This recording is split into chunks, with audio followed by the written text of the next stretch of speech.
हम्म, आपण जेव्हा विचार करतो ना, एका 4-5 वर्षांच्या लहान मुलाला एका भव्य जत्रेत सोडलंय.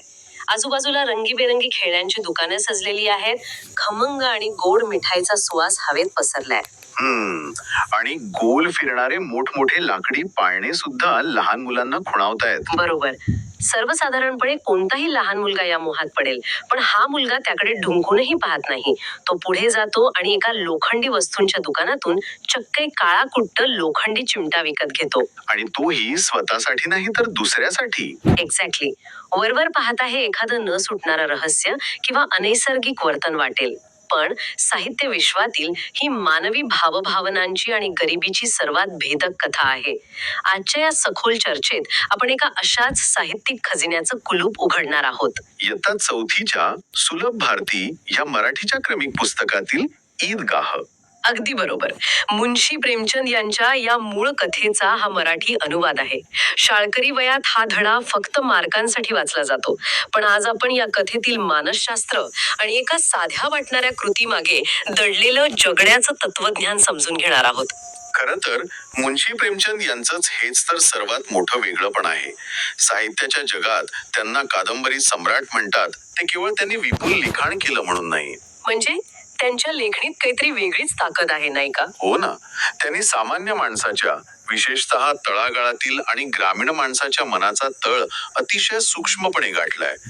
ईदगाह ही कथा जेव्हा आपण बारकाईनं वाचतो तेव्हा लक्षात येतं की ती केवळ एका सणाची कथा उरत नाही. अच्छा, मग ती नक्की काय आहे? ती मानवी मेंदू आणि परिस्थिती यांच्यातील संघर्षाचा एक सखोल अभ्यास बनते.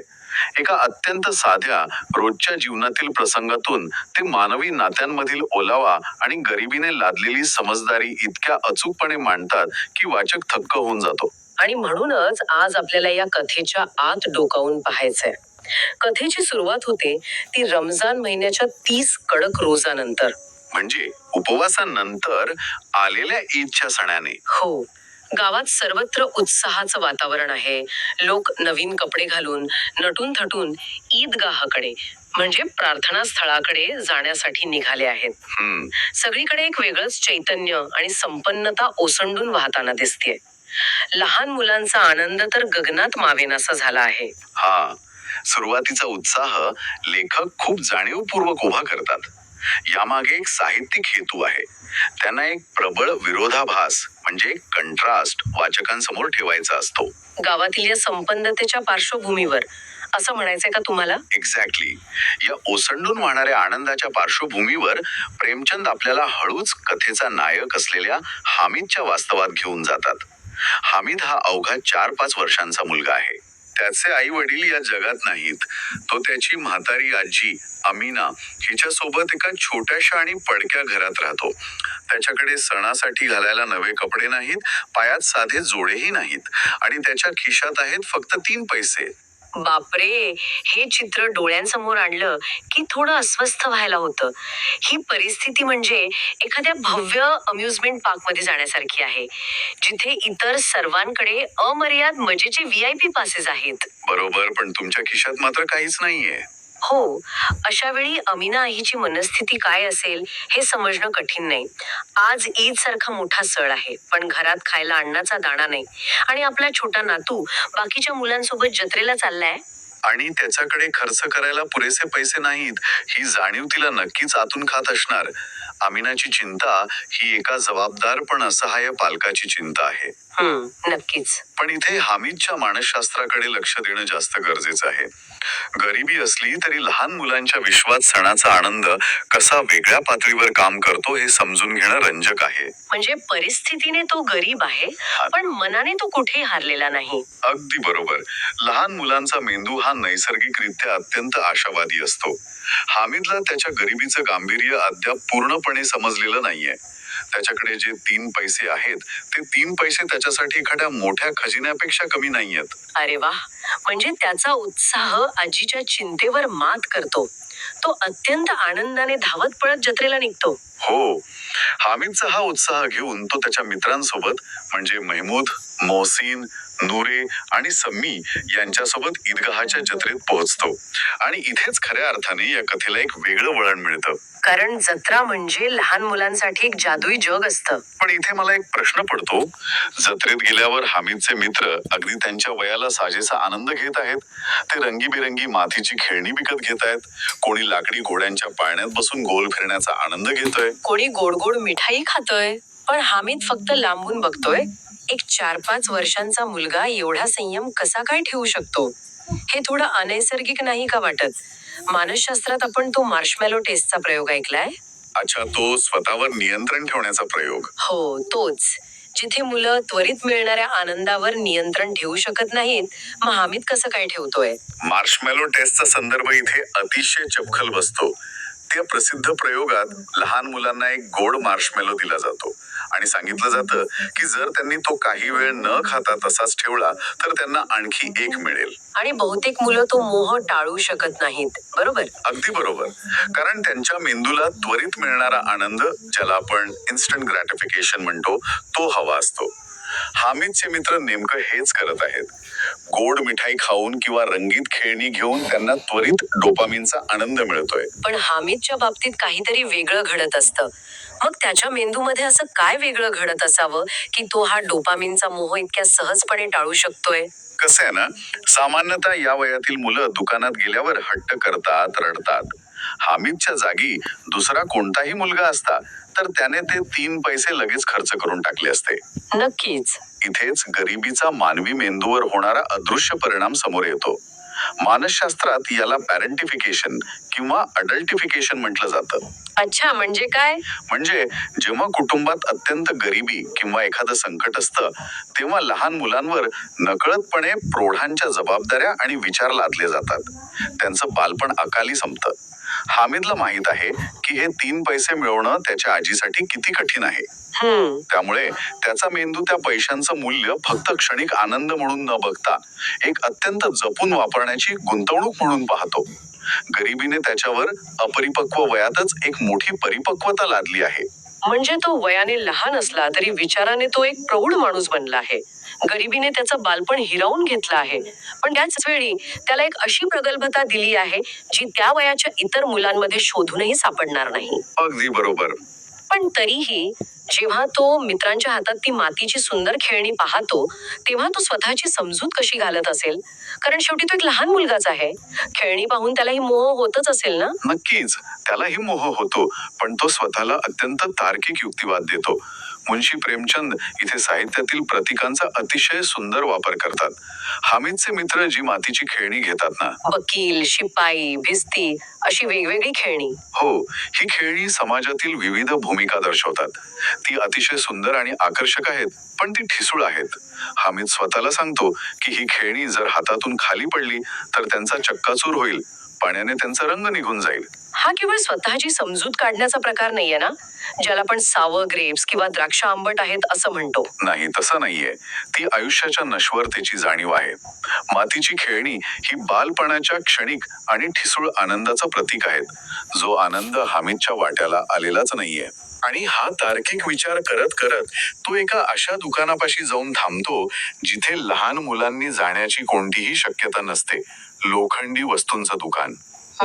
तिथे शेतीची अवजारे, स्वयंपाकघरातील भांडी आणि इतर लोखंडी सामान ठेवलेलं असतं. जत्रेतील इतर मुलं त्या दुकानाकडे ढुंकूनही पाहत नाहीत, कारण तिथे त्यांच्यासाठी काहीच नसतं. बरोबर. पण हामिद तिथे थांबतो. मला हे समजून घ्यायचंय की लोखंडी अवजारे आणि एक 4 वर्षांचा मुलगा यामागे लेखकाचा काय विचार असावा?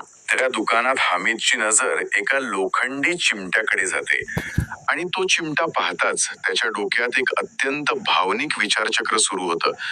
त्याला स्वतःची खेळण्याची हौस आठवत नाही, तर त्याला आठवते ती त्याची म्हातारी आजी अमीना. अच्छा. त्याला आठवतं की जेव्हा त्याची आजी चुलीवरच्या तव्यावरून गरम भाकरी हाताने उतरवते तेव्हा तिची बोटं नेहमी भाजतात. तो लोखंडी चिमटा म्हणजे त्याच्यासाठी केवळ एक स्वयंपाकघरातील वस्तू उरत नाही, तर ते त्याच्या आजीच्या रोजच्या वेदनेवरील एक कायमस्वरूपी औषध बनतं. बापरे, हे ऐकूनच ऊर भरून येतो. हो ना? इथे प्रेमचंद माती आणि लोखंड या दोन गोष्टींमधील फरक स्पष्ट करतात. लोखंड हे कठोर वास्तवाचं टिकून राहण्याच्या संघर्षाचं प्रतीक आहे. हामीचं आयुष्यही त्या लोखंडासारखंच कठोर आहे. इथेच या कथेची खरी खोली जाणवते. तो मुलगा स्वतःच्या त्वरित मिळणाऱ्या आनंदाला पूर्णपणे बाजूला ठेवतो. तो खिशातील ते 3 मौल्यवान पैसे काढतो आणि स्वतःच्या सुखाचा त्याग करून आपल्या आजीसाठी तो चिमटा विकत घेतो. पण मित्रांनी जेव्हा त्याच्या हातात तो काळाकुट्ट लोखंडी चिमटा पाहिला असेल तेव्हा त्यांनी नक्कीच त्याची थट्टा केली असेल, कारण त्यांच्या हातात सुंदर रंगीत खेळणी आहेत आणि हामिदकडे एक निरुपयोगी लोखंडी तुकडा. एखादा लहान मुलगा अशी थट्टा कशी सहन करू शकतो? हा प्रसंग मुलांच्या मानसिकतेवर आणि त्यांच्यातील समवयस्कांच्या दबावावर म्हणजेच पिअर प्रेशरवर खूप मोठा प्रकाश टाकतो. मित्रांनी थट्टा केलीच. काय म्हणाले ते? महमूद आणि मोहसिन त्याला विचारतात की हा चिमटा हे काय खेळणं आहे का? वेडा झालास की काय? पण हामिदची प्रगल्भता इथे पुन्हा एकदा दिसून येते. तो फक्त शांत बसत नाही किंवा रडत नाही. मग काय करतो? तो अत्यंत आत्मविश्वासाने आपल्या चिमट्याचं समर्थन करतो. तो त्यांना सांगतो की तुमचा मातीचा शिपाई खाली पडला तर तुटून जाईल, पण माझा हा लोखंडी चिमटा कधीच तुटणार नाही. अरे वा! तो सगळ्या खेळण्यांचा राजा आहे. तो एक शूर वाघ आहे. तो चिमट्याला खांद्यावर ठेवून बंदुकीसारखं दाखवतो, हातात घेऊन वाद्यासारखा वाजवतो. म्हणजे तो त्या लोखंडी अवजारालाच आपल्या कल्पनाशक्तीने एक बहुउद्देशीय खेळणं बनवून टाकतो. आणि याच प्रक्रियेत तो आपल्या मित्रांनाही इतकं भारावून टाकतो की त्यांना स्वतःच्या रंगीबेरंगी खेळण्यांपेक्षा हामिदचा तो काळा चिमटा जास्त भारी आणि आकर्षक वाटू लागतो. अगदी तंतोतंत. इथे हामिदने मानसिक पातळीवर आपल्या मित्रांवर विजय मिळवला आहे. त्याने हे सिद्ध केलंय की कोणत्याही वस्तूची खरी किंमत ती दिसायला किती सुंदर आहे यावरून ठरत नाही, तर ती किती टिकाऊ आणि उपयोगी आहे यावरून ठरते. बरोबर. एक्झॅक्टली. हामिदचा तो चिमटा त्या सर्व आकर्षक खेळण्यांपेक्षा श्रेष्ठ ठरतो, कारण त्यामागे एक निखळ प्रेम आणि आजीच्या वेदना कायमच्या कमी करण्याची तळमळ आहे. तो केवळ एक भौतिक वस्तू नाही, तर तो हामिदचा सहनशीलतेचा आणि प्रेमाचा एक लोखंडी पुरावा आहे. सगळा जत्रेतील घटनाक्रम पाहिल्यानंतर कथेचा प्रवाह एका अत्यंत महत्वाच्या टप्प्यावर येतो. जेव्हा हामिद तो लोखंडी चिमटा घेऊन घरी पोहोचतो तेव्हा या कथेचा सर्वोच्च भावनिक क्षण किंवा क्लायमॅक्स पाहायला मिळतो. हो, आजी अमिना दारात त्याचीच वाट पाहत असते. तो आल्यावर जेव्हा तिच्या लक्षात येतं की याने हातात एक लोखंडी चिमटा आणला आहे तेव्हा तिची सुरुवातीची प्रतिक्रिया खूप वेगळी असते.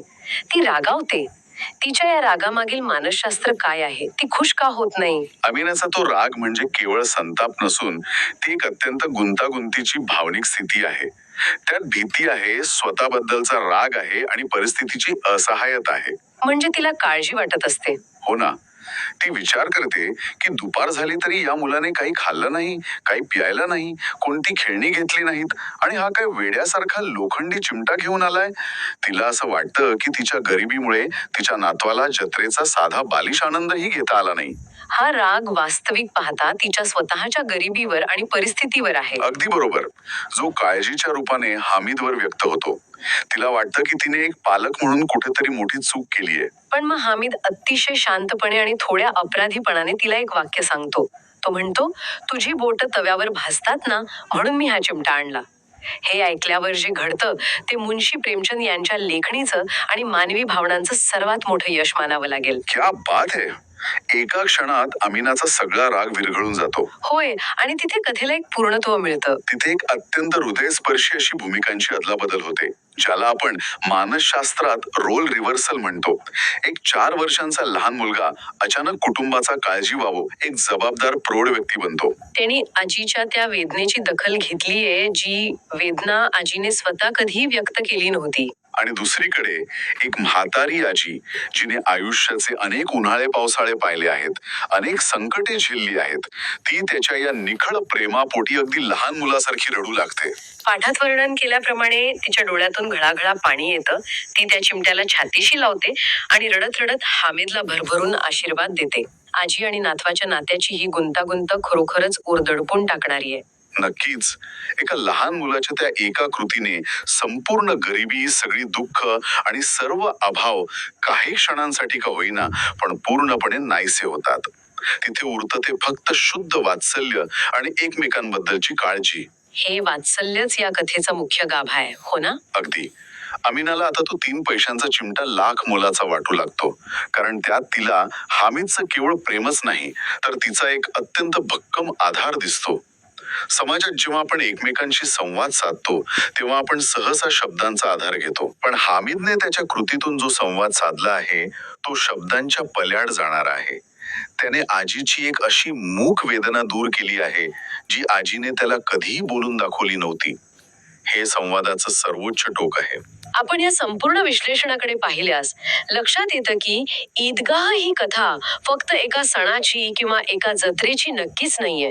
ती मानवी आवेगांवर मिळवलेल्या विजयाची कथा आहे. हो, ईदचा तो प्रचंड उत्साह, गरिबीचं ते भयानक वास्तव, जत्रेतील प्रलोभने आणि शेवटी या सर्व गोष्टींवर मात करून संवेदनशीलतेचा आणि प्रेमाचा झालेला विजय.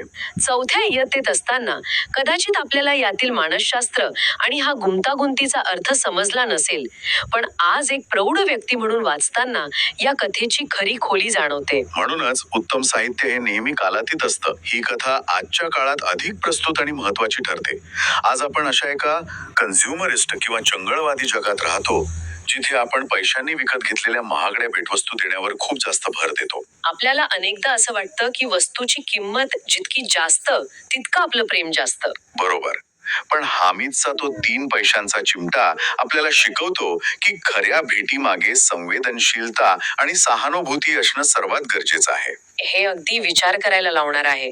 दिलेली भेटवस्तू समोरच्या माणसाची एखादी अडचण, त्याची मूक वेदना किती समजून घेते हे त्या वस्तूच्या बाजारातील किमतीपेक्षा जास्त मोलाचं आहे. आजच्या या चर्चेतून आपण हामिदची अकाली आलेली प्रगल्भता आणि अमिना आजीचं वात्सल्य यांच्यातील एक अत्यंत नाजूक पण तितकाच मजबूत धागा उलगडून पाहिला. आणि याच प्रक्रियेत आपण हेही पाहिलं की कोणत्याही निर्जीव वस्तूंना स्वतःचा असा काही जीव नसतो, पण जेव्हा त्या वस्तू खल्या मानवी भावनांशी जोडल्या जातात तेव्हा त्या लोखंडाच्या चिमट्यासारख्या सजीव आणि अनमोल बनतात. त्या नात्यांना एक नवीन आकार देतात.